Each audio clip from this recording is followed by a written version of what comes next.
que son las blockchains más importantes, tienen a día de hoy capitalizaciones muy elevadas, muy elevadas. Estamos hablando de muchos proyectos que capitalizan por encima de los 1.000 millones.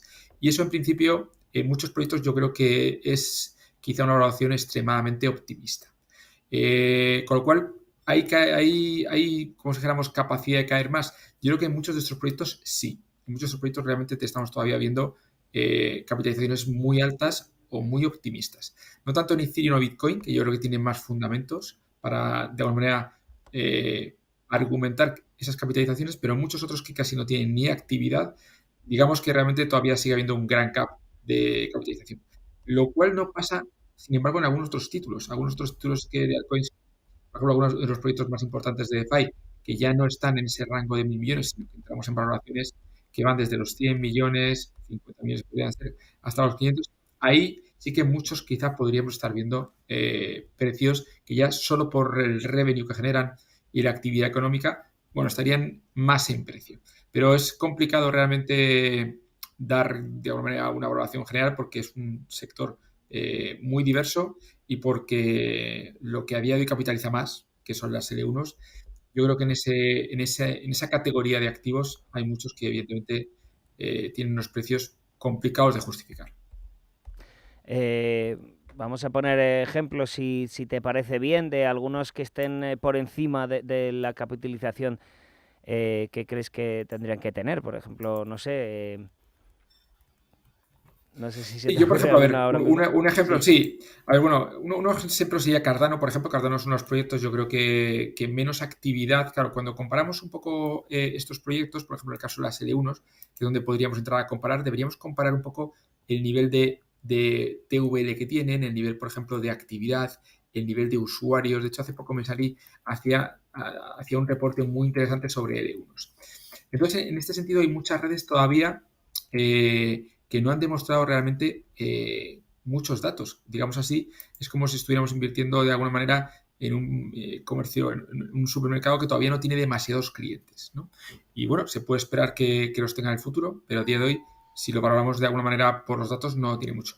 Otros valores, por ejemplo, que podríamos hablar quizás de su valorización, podría ser quizá en torno de Cosmos, que aunque tiene mucho potencial, a día de hoy su token tampoco lo refleja mucho.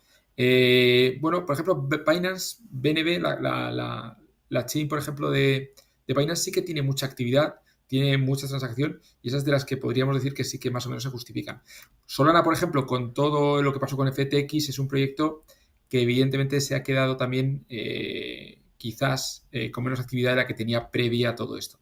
Pero bueno, digamos que Solana también son los proyectos a día de hoy con más NFTs. Pero bueno, en toda esta parte, desde luego vemos muchos proyectos que en un entorno de este tipo, donde además se van a mirar mucho más los datos, digamos que son arriesgados de invertir, en tanto en cuanto tienen una capitalización muy alta y se justifican.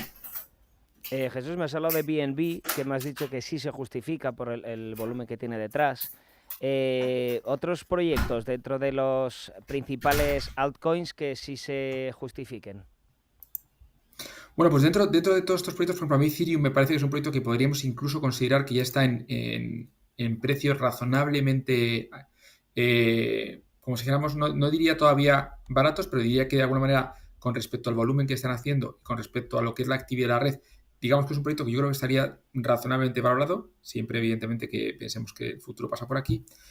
Otros proyectos, por ejemplo, que me parecen muy interesantes y que también, por ejemplo, podríamos hablar de valoración, podríamos, por ejemplo, hablar de lo que es DeFi, por ejemplo. Quizá hay mucha gente que ¿Cuál, perdón? Uniswap o todos estos... Que se ha cortado un Uniswap, por poco el ejemplo, Uniswap. sí. Uniswap, por ejemplo, podríamos hablar de MakerDAO, también está en bajo. Podríamos, por ejemplo, hablar también de DYDX, alguno de estos exchanges que a día de hoy van a tener mucha más actividad porque se están, como si dijéramos, siendo una alternativa a estos exchanges. Yo creo que la parte de DeFi sí que creo que estaríamos, bueno, en entornos que se sostienen mejor y quizá por eso también están teniendo un poquito más de resistencia. Y bueno, yo diría que también en otros proyectos que no han llegado mucho a subir mucho y que realmente pues en este momento pueden tener de alguna manera algunos de seguros, por ejemplo, podríamos también ver ahí oportunidades. Luego la parte de gaming, por ejemplo, en alguna de estas partes también se han quedado han sufrido mucho en este último año, sobre todo, pero creo que es un sector que nos va a dar, como si dijéramos, alegrías. Y luego otros también que yo creo que van a ser interesantes de mirar son las capas 2, que vienen de alguna manera. Arbitrum, pese a que capitaliza mucho, tiene mucha actividad. Polygon, pese a que también estaba señalada dentro de lo que era esa nota de la SEC, también es una red que está creciendo mucho. Y yo creo que ahí vamos a ver también proyectos realmente que pueden capitalizar también esta nueva fase de adopción en cripto.